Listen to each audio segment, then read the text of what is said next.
Bueno,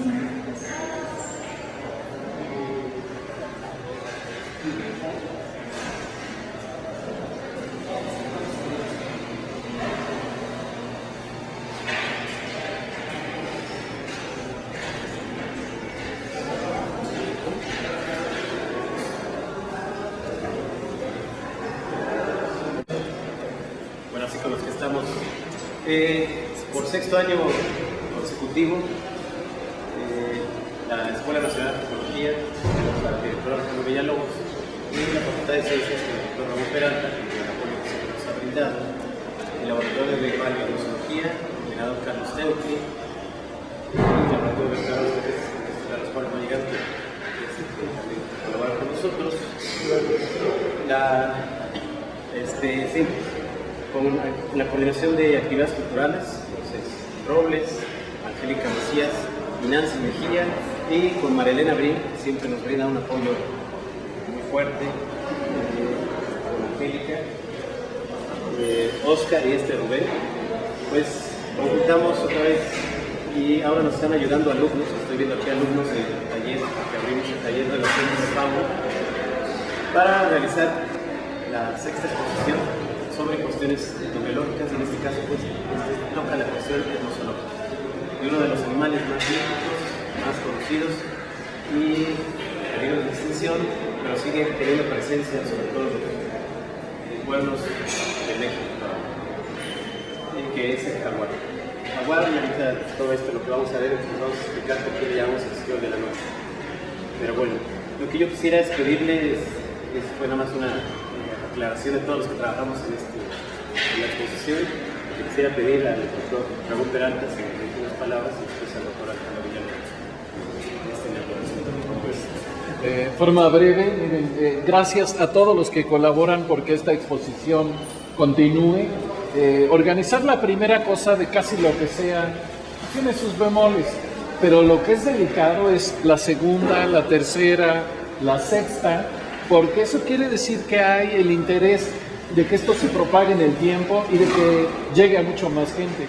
La Facultad de Ciencias, como muchas en la UNAM, pues de lo que se trata es A, de formar científicos, y B, de formar los mejores ciudadanos posibles, y eso implica tener una cultura amplia de cuáles son nuestros antecedentes, nuestras raíces, y estas exposiciones son un pretexto de primera justamente para voltear atrás y adelante, y además aprender cosas, fascinarse con lo que es pues no sé, nuestra cultura precolombina, y luego lo que combinamos con los que llegaron, y hoy en día mexicanos somos todos, no son ni los zapotecos ni los españoles, somos todos los que estamos aquí, nos hacemos bolas y tratamos de entendernos. Y gracias por el trabajo que hacen. Me da mucho gusto que ya no solo sean los dos colaboradores de Ciencias y de la Escuela Nacional de Antropología los que ayudan a que esto ocurra, sino ahora que institucionalmente empecemos a hacerlo más de cerca. Hay proyectos de investigación, proyectos de difusión que ocurren entre nuestras dos entidades académicas, y ojalá que eso se potencie, se formalice de muchas maneras y estemos cada vez más cerca. Así que, Alejandro, bienvenido a la facultad, y si quieres comentar algo, por favor. Pues naturalmente agradecer la hospitalidad de la Facultad de Ciencias, la amable invitación que el Laboratorio de Paleomuseología hizo para la dirección de estar acompañándoles aquí y ahora en un evento que ya el doctor Peralta ha señalado respecto al contexto donde se inscribe el aproximarse a una forma distinta de visión de lo que les es cotidiano como materia de estudio. La Escuela Nacional de Antropología e Historia efectivamente constituye uno de los espacios donde la interdisciplina tiene verificativo casi ya como una fórmula. Se sorprenderían si les dijera que trabajamos con biólogos de esta facultad para la identificación de algas que ahora nos pueden ayudar a preservar monumentos arqueológicos, con biólogos de esta facultad para la preservación de parques naturales, donde están inscritas zonas arqueológicas en riesgo de deterioro constante.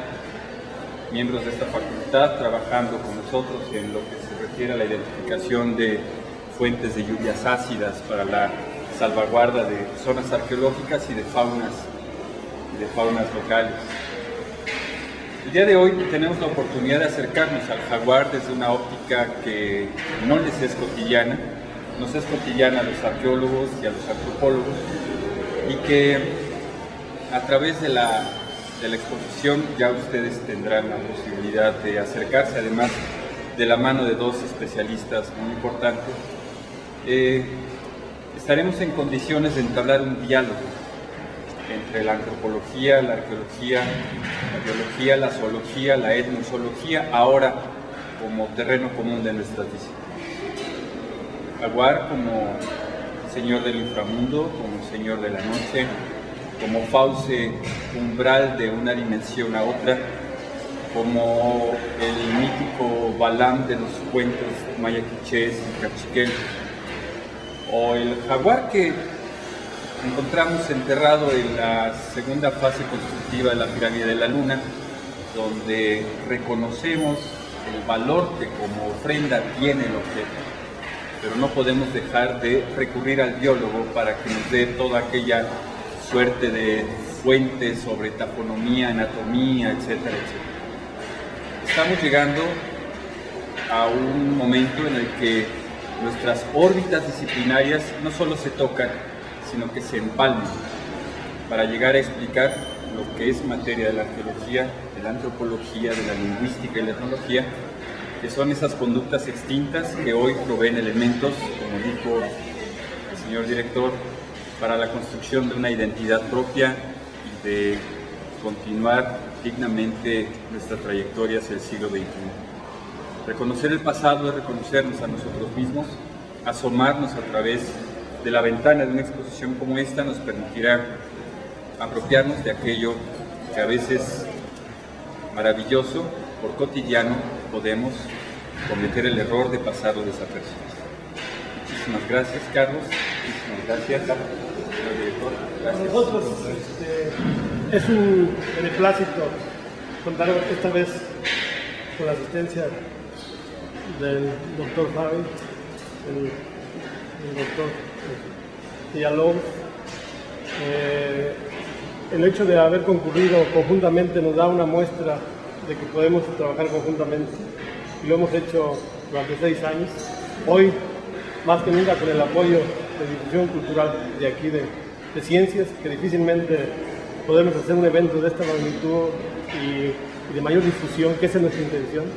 Nuestra intención de hacer este evento es que nosotros creemos que los estudiantes, aparte del papel que tienen de ser grandes investigadores en un área que hemos empezado a incursionar en la facultad, hemos llevado a los biólogos a pensar que la biología tiene otro sentido, que es la cultura, que es la forma en que podemos entrarle para conocer otras formas de pensamiento de los grupos étnicos, y que de alguna manera esta exposición refleja en gran medida eso. Es decir, pensar que el jaguar es un felino que de alguna manera lo podemos conocer en su ambiente natural, pero tiene una connotación tan profunda culturalmente.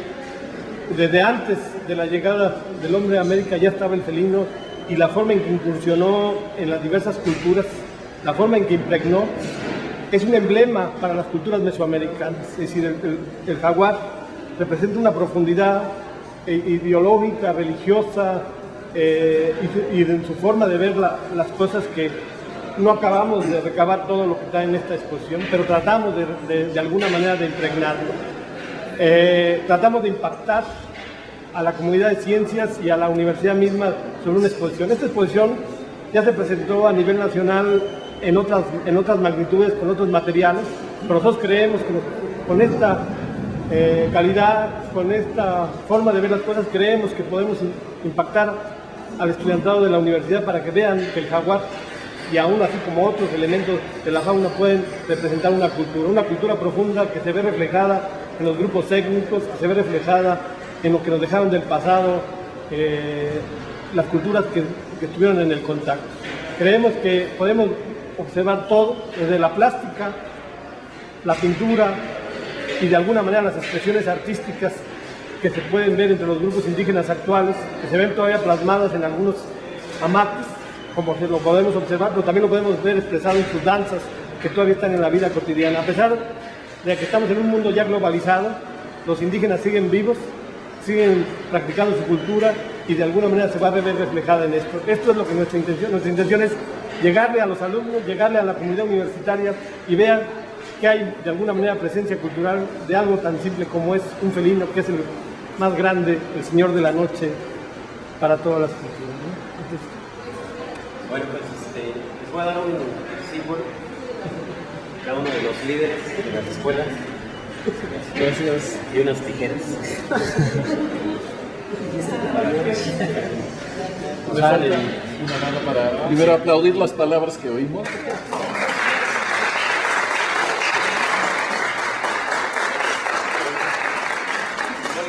Pueden cortar el mecante, no les vamos a utilizar.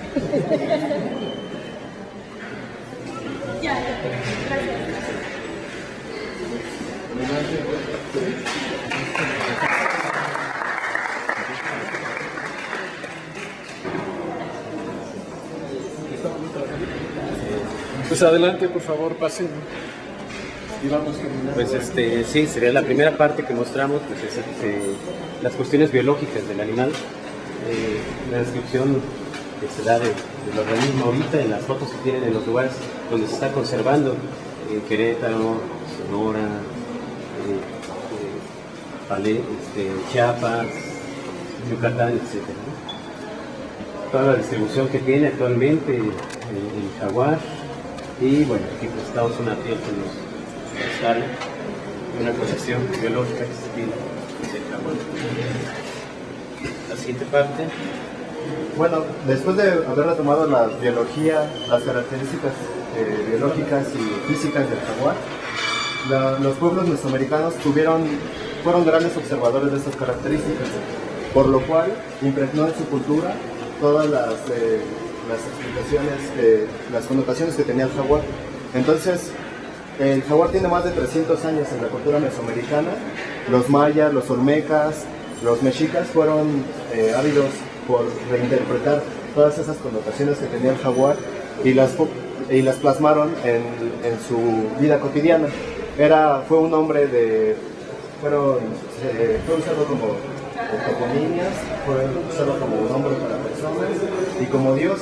El jaguar, por ser el estupendo el cazador nocturno, fue el señor de las tierras, fue el señor del monte. También como su piel, ellos imaginaban que cada mancha era una estrella, entonces era la bóveda celeste, era el señor de la noche.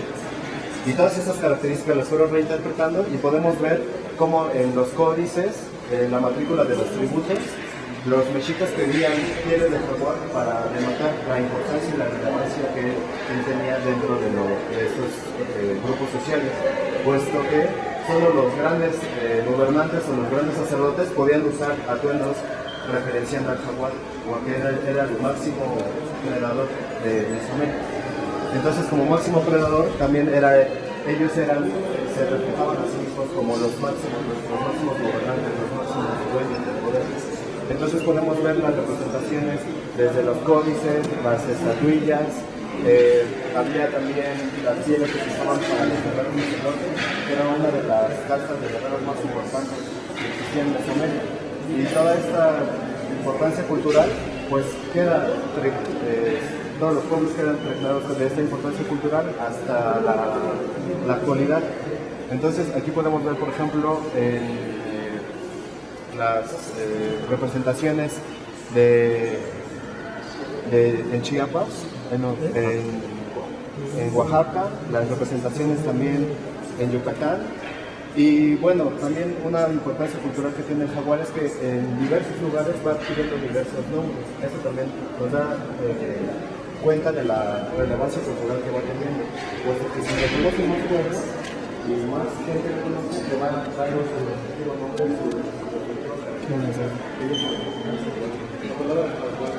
La palabra jaguar es un vocablo de Venezuela. Y bueno, el ejemplo de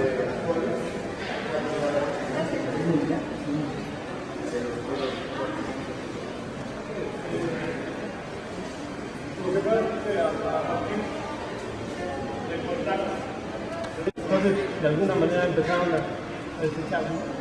Tanto podemos ver ahorita unas máscaras que todavía en algunas comunidades lo representan a jaguares del diablo, tienen de alguna manera figuras del diablo. Entonces, el jaguar fue, sobre todo lo que fue la colonia, pues de alguna manera la cultura sigue prevaleciendo en un nivel superficial, o no superficial, sino sí, ahí escondido, pero al final de cuentas sigue practicando.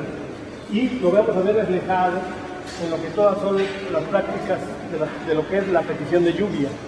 La petición de lluvia es una de las prácticas más comunes en todos los grupos indígenas de las regiones de aquí, de Guerrero, Oaxaca, Puebla, Morelos. Es decir, la lucha que se va a ver es que el jaguar representa lo negativo para que venga la lluvia, entonces hay que luchar contra él. Es una lucha que se da. Hay una danza que es común en la región de aquí, de la montaña de Guerrero, que se llama los tlacololeros, y que la vamos a ver representada que luchan contra el jaguar, que se le conoce en náhuatl el tecuani. El tecuani es el jaguar, entonces luchan contra él para que venga de alguna manera una lluvia abundante en lo que son los ciclos agrícolas. Y eso lo podemos representado en la mayoría de las danzas. Tenemos danzas en todas las regiones casi de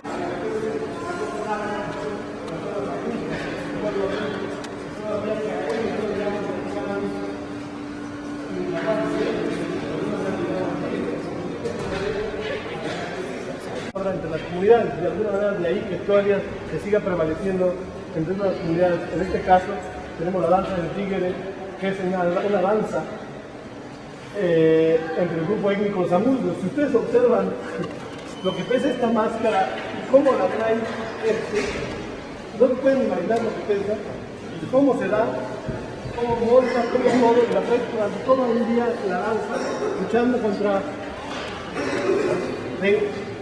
comiéndose a la población que al final de cuentas es casado, como una forma de siempre el bien sobre nosotros, y de un concepto que ellos tienen de alguna manera para que siempre puedan vivir una personalidad.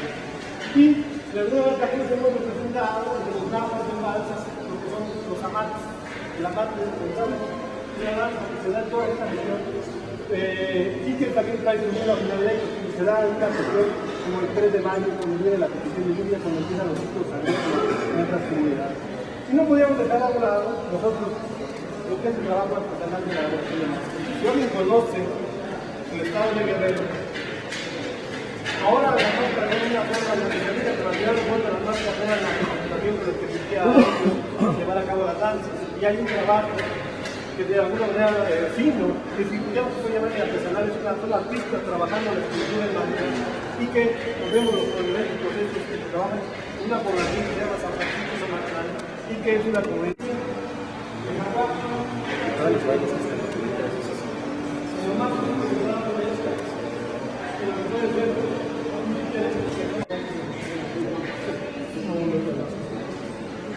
y por último no me voy a dar una muestra posible de las máscaras que tenemos. Estas son una representación de la diversidad de máscaras que podemos tener. Yo les señalaba hace un momento que el tecuani, el jaguar, está asociado en gran medida, si ustedes observan sus características, tiene forma de diablo. Es el concepto que podemos decir que después del contacto se le convirtió a una ideología que ya estaba prevaleciendo en la religión católica, que podemos ver que son el inframundo, el diablo, lo que puede ser. En el estado de Guerrero todavía más simple, simplemente la mitad jaguar y la mitad del diablo. Estas son máscaras del estado de Michoacán, son tarascas, y que de alguna manera todos nos dice que puede haber un impacto de esa forma de ver las cosas en grupos indígenas como los tarascas. Además, son por ejemplo de la región de esta grande, de la región de la montaña, allá en Chilapa, los indígenas la representan. Los ojos, acuérdense que el hecho de que tenga espejos es que el jaguar en la noche, acuérdense que es un cazador nocturno, entonces cuando lo ve uno en la noche, los primeros que lo brilla son nosotros, si es de alguna manera los indígenas, a réplica de lo que se ve en la naturaleza, ellos lo tratan de representar como la luminosidad de la noche, que es al final de cuentas su sagacidad, su forma de admiración. Acuérdense que los jaguares son cazadores, o es el mejor cazador que existe de todos los que había en Mesoamérica, de ahí que de alguna manera se haya admirado, se haya tratado de representar siempre al jaguar. Y podemos seguir viendo las demás máscaras y otras que tenemos de este lado, que al final de cuentas son las mismas representaciones. Entonces, esta sería la gran medida de lo que es nuestra muestra museográfica que tratamos de hacer del jaguar y que al final de cuentas es una representación. Muchas gracias.